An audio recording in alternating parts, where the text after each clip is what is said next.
বাড়িতে শুধু কটা ঝিঙে থাকলেই ব্যাস চটপট এই রেসিপিটা একদম রেডি।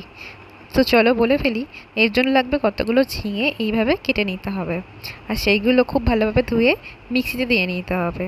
তার সঙ্গে দিয়ে নেব রসুন, আদা, কাঁচা লঙ্কা। এগুলো খুব ভালোভাবে পেস্ট করে নিতে হবে মিক্সিতে একসাথে। এরপর কড়া গরম হয়ে এলে খুব ভালোভাবে এতে দিয়ে নিতে হবে প্রথমে তেল, তারপরে পেঁয়াজ, তারপরে নুন, হলুদ, লঙ্কা, আর দিয়ে নেব কালো জিরে দিয়ে, আর এরপর দিয়ে নেব ধনে পাউডার আর জিরে পাউডার, আর এর সঙ্গে মিক্সিতে পেস্ট করে রাখা আগে থেকে ঝিঙের পেস্টটা দিয়ে দেবো। দেখতেই পাচ্ছ এখানে আস্তে আস্তে এমন কালারটা চেঞ্জ হয়ে যাচ্ছে।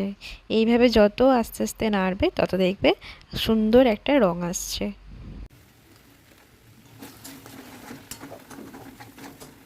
নামানোর আগে ছড়িয়ে নেব একটু চিনি, আর ব্যাস অমনি রেসিপিটা রেডি। দেখতেই পাচ্ছ রেসিপিটা কত সুন্দরভাবে রেডি হয়ে গেল। আর গরম ভাত দিয়ে মাখিয়ে খেয়ে ফেলো।